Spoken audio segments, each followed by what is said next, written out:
Olá, queridos amigos, estamos mais uma vez aqui iniciando as nossas atividades, procurando trazer nesse momento mais uma conversa, uma reflexão sobre algumas questões baseadas na doutrina espírita.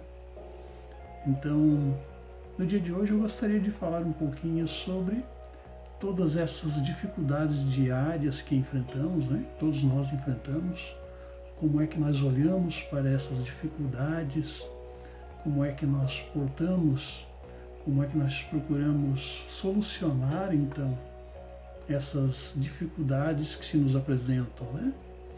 Quando pensamos, então, em todos esses problemas do nosso dia a dia, dessas dificuldades, talvez o recomendável, então, seria em não focar nessas dificuldades, não mantermos o nosso pensamento de uma forma fixa no problema, né? Pois sabemos que as dificuldades são inúmeras e são muito diferentes para cada pessoa e são encaradas também de forma muito diferente, né? Talvez possamos focar, então, nas ações diárias, o que temos feito para nos mantermos motivados, nos mantermos calmos, né? Nos mantermos focados na nossa vida. Lá no Evangelho segundo o Espiritismo, em seu capítulo 2, que fala sobre a vida futura e o ponto de vista, nós veremos então que o que nos afeta não é o fato ou o acontecimento em si, mas sim como nós vemos esses fatos, como nós encaramos esses problemas, né?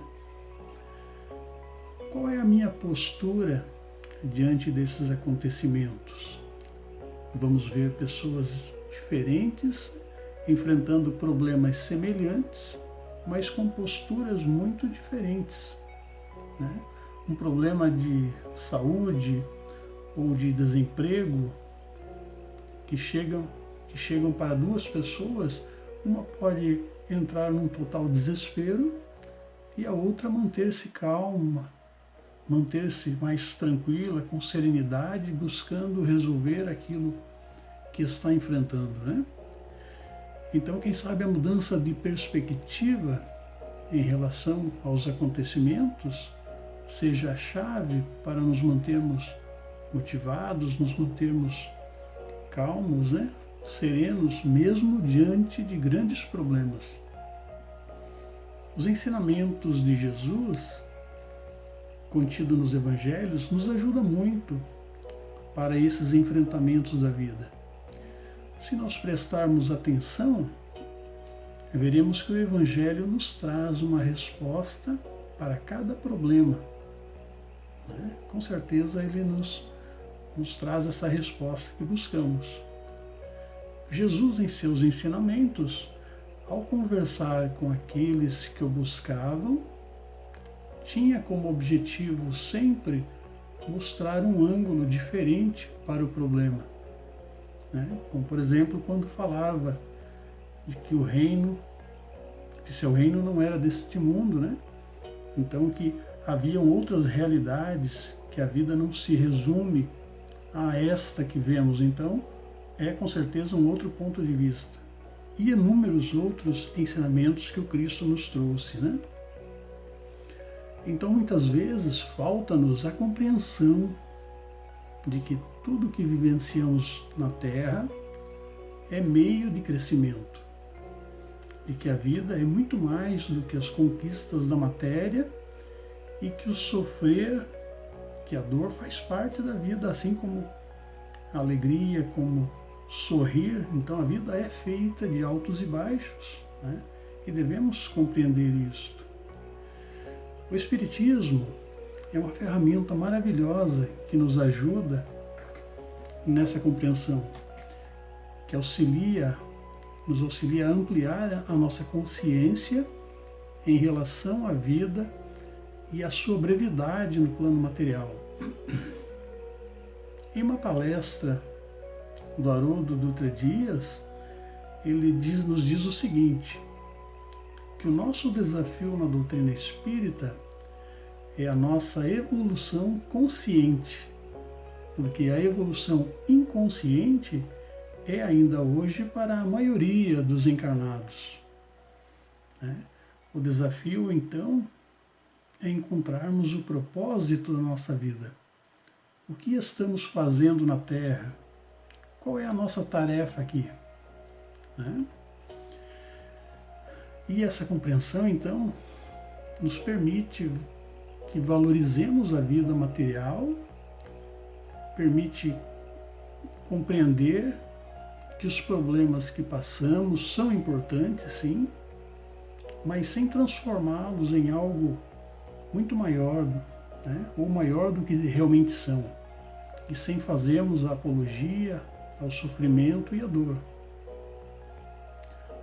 A falta dessa compreensão sempre nos leva à desesperança e à falta de motivação na nossa vida, O Espiritismo, então, nos mostra sempre um caminho para uma vida mais feliz, na medida em que a pessoa tenha consciência de que a sua relação com o Espiritismo seja uma relação ativa e não uma relação passiva. Compreender de que não adianta frequentar o centro espírita, ampliar os conhecimentos com obras espíritas, com palestras doutrinárias, tomar o passe, acreditando que somente isso irá resolver os seus problemas, irá resolver as suas mazelas.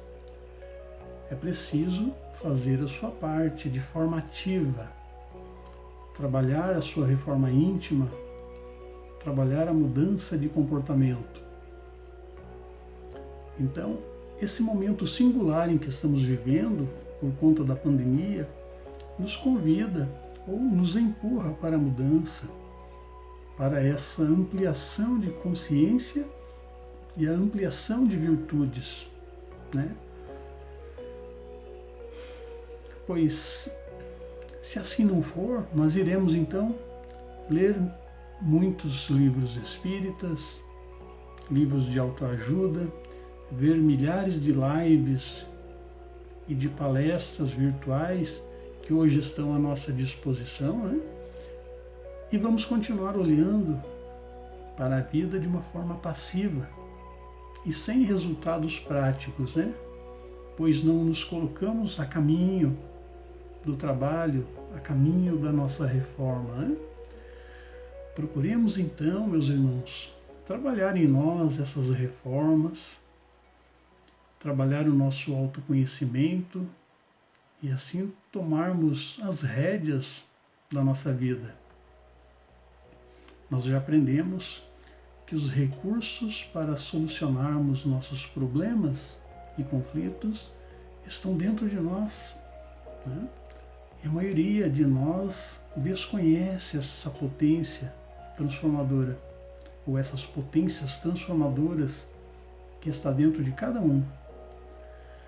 Então nós devemos procurar substituir os sentimentos de medo, de tristeza, de incerteza, pela confiança em Deus, pela alegria de viver e pela coragem para enfrentar e aceitar aquilo que não podemos mudar,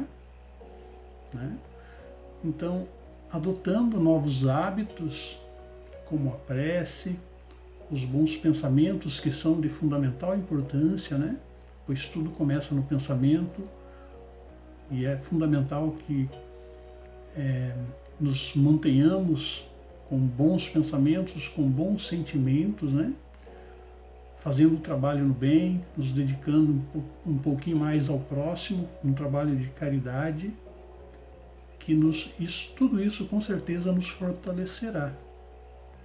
Lembrando sempre que fazer o bem faz bem. Então, essa é a recomendação do Cristo, quando nos recomendou: amai ao próximo como a ti mesmo.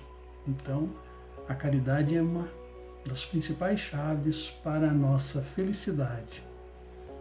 Então, era essa a mensagem que eu teria para hoje. Eu gostaria de agradecer profundamente, imensamente a oportunidade que me é dada aqui, de poder conversar um pouquinho, de trazer algumas ideias e de talvez auxiliar de alguma forma. Então, o meu agradecimento profundo, que Jesus possa nos abençoar a todos. Um forte abraço, fiquem com Deus.